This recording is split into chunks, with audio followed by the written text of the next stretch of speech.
మీరు శివాలయానికి వెడితే నందీశ్వరుడు ఉంటాడు. నందీశ్వరుడు యొక్క శృంగములలోంచి శివదర్శనం చెయ్యాలి. అసలు నందీశ్వరుడి దగ్గరికి వెళ్ళి ప్రార్థన చెయ్యకుండా శివలింగం వంక దర్శనం చెయ్యకూడదు.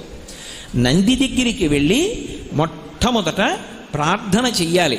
ఏమని అంటే, నందీశ్వర నమస్తుభ్యం సాంబానంద ప్రదాయక మహాదేవస్య సేవార్థం ఆజ్ఞాం దాతుమర్హసి అని అడగాలి. అనుజ్ఞాం దాతుమర్హసి. నందీశ్వర నమస్తుభ్యం. నమస్తుభ్యం అంటే రెండు చేతులు కైమోడ్చి ఇలా శిరసు ఉంచి నమస్కరించాలి.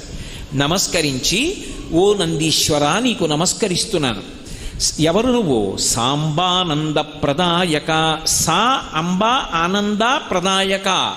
అమ్మతో కలిసి ఉన్నటువంటి శివుని యొక్క దర్శనాన్ని నాకు